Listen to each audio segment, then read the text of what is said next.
Greetings everyone, Team Lawest welcomes you to our very first series of explanatory videos. According to us, the aura of success is not just winning or losing, but the very act of learning and gaining knowledge. The very core objective of Team Lawest has always been to spread legal literacy while maintaining transparency as well. Keeping in mind this objective, we are presenting you with this video and the upcoming videos in which we will be discussing all the questions and their respective answers.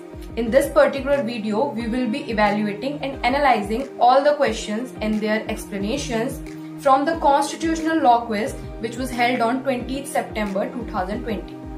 Before proceeding to the questions, I would like to congratulate each and every participant for their successful participation. Now moving to the very first question, which is the police power of the state cannot be. The term police power of the state means the power vested in a state which it exercises in order to maintain law and order in its territory. This power cannot be absolute as it will result into anarchy.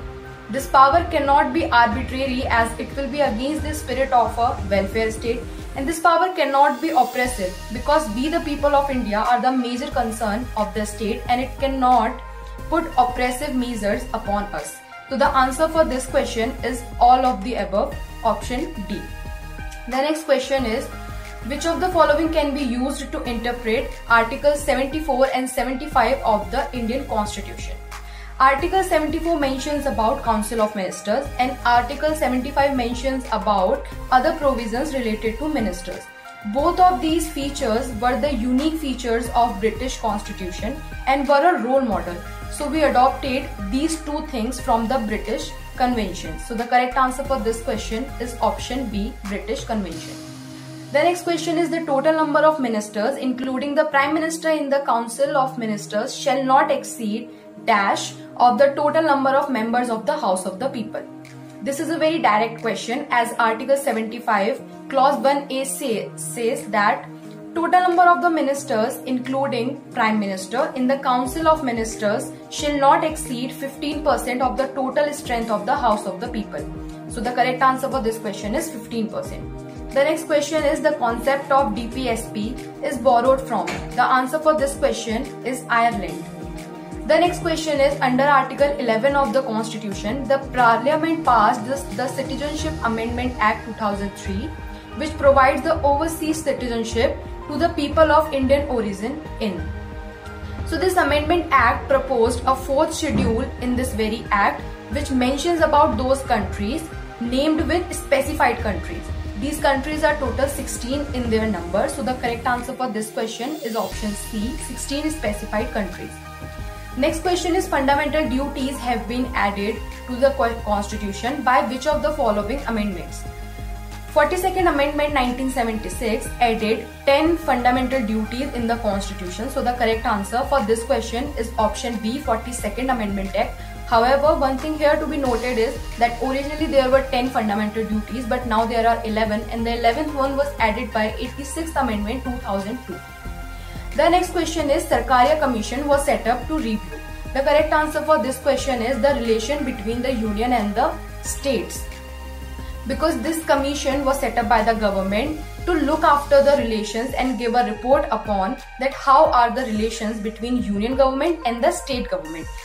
One thing here to be noted is that this commission suggested that the state governments must be given a little more freedom in deciding and electing their governors. However, keeping the answer in mind, the answer is the relation between union and the state. The next question is, the apex court of the country exercises its appellate jurisdiction in appeals from High Court in matters which do not involve.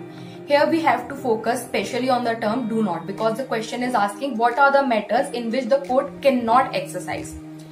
So Article 132 of the Indian Constitution clearly mentions that an appeal shall lie in the Supreme Court in criminal cases, civil cases or those cases in which the question is as to the interpretation of the Constitution. So which brings us our answer which is option D, disputes arising out of pre-constitution treaties and agreements because it is nowhere mentioned in this particular article. Moving to the next question, adoption is given under which list of the Constitution? Adoption is entry 5 under list 3 of the schedule 7 which is concurrent list. So our correct answer is concurrent list.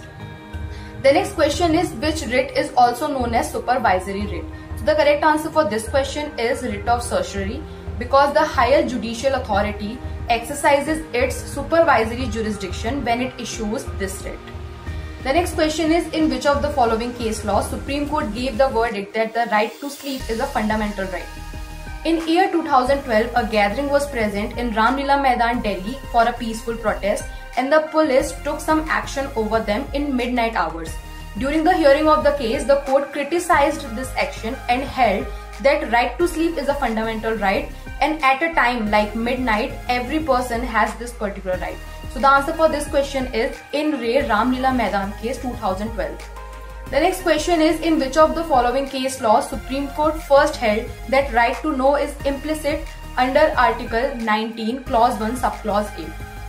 So before the Right to Information Act 2005 was enacted, there was no explicit provision in Constitution that we have right to know.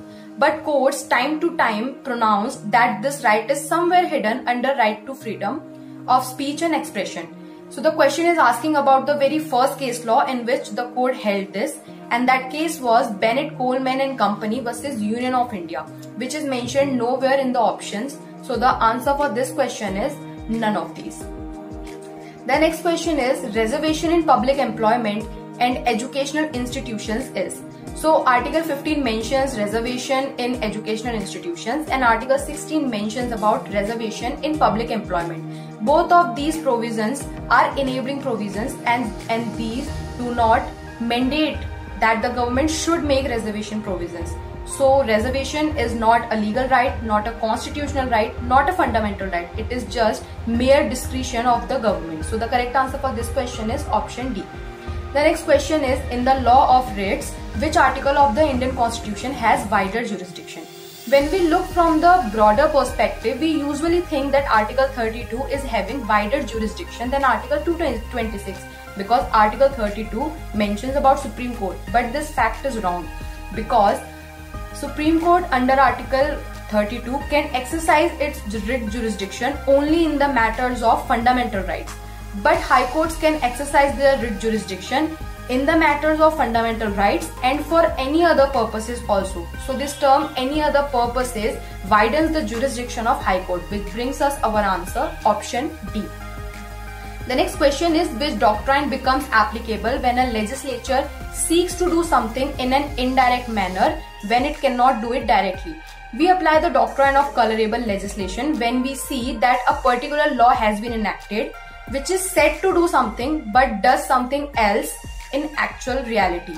So the correct answer is doctrine of colorable legislation.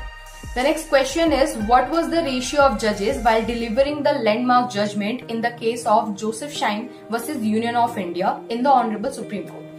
In the year 2018, Joseph Schein versus Union of India was the landmark judgment in which the court decriminalized the offence of adultery, which was previously a crime under section 497 of the Indian Penal Code. In this case, there was a bench of 5 judges and all of those judges gave their decision unanimously. So the correct answer is option D, 5 judges, unanimous.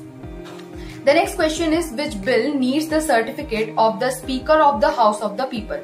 Answer for this question is Money Bill, as Article 110 Clause 4 explicitly mentions that a certificate by Speaker of the House of the People is needed with a money bill.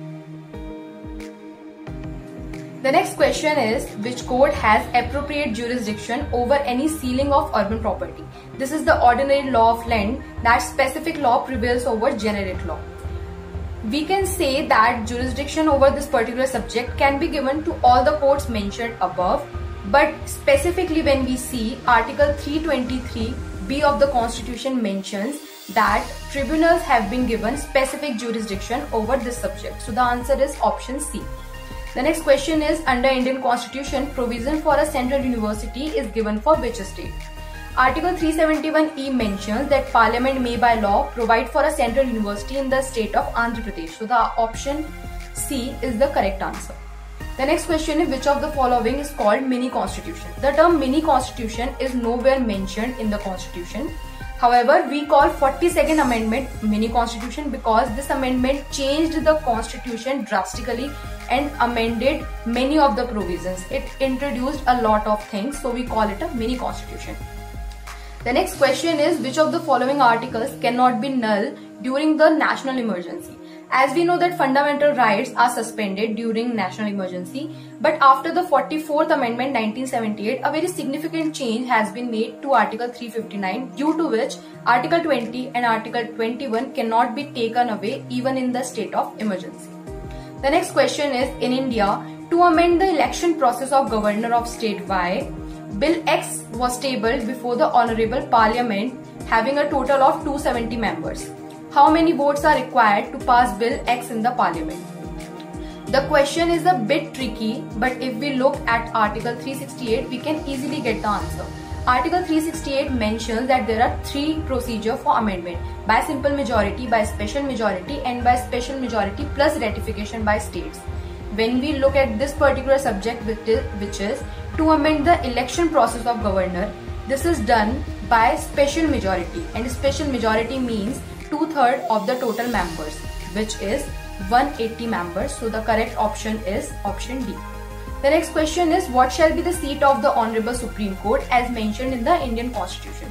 This is again a very direct question because Article 130 mentions that the seat of Honorable Supreme Court shall be either in Delhi or in any such place which the Chief Justice may appoint, but after the discussion with President. So the answer is option C, both A and B. The next question is, in a state, panchayats at the intermediate level may not be constituted. Basically, this question is asking about the population perspective of establishing panchayats at intermediate level. So Article 243B mentions that if the population of a state is not exceeding 20 lakhs, there shall not be a panchayat constituted at the intermediate level. So the correct answer for this question is option A, not exceeding 20 lakhs. The next question is, in which of the following bill joint sitting of both the houses cannot be called? The answer for this question is option B, money bill, because Article 108 clause 1 mentions the scenarios in which joint sitting of the parliament is called. But the proviso of this clause clearly states that nothing in this clause shall apply to a money bill, which is which brings us our answer that money bill cannot call for the joint sitting of the parliament. So these were the answers and correct explanations for each and every question. I hope it helped you, and if you still have any doubt regarding any question, you can drop a mail on our official mail ID which is mentioned in the description box. We will soon be releasing other 2 videos on our YouTube channel. Stay tuned for those videos and for more interesting events like this. If you liked the video, please share, comment and subscribe, and thank you so much for listening.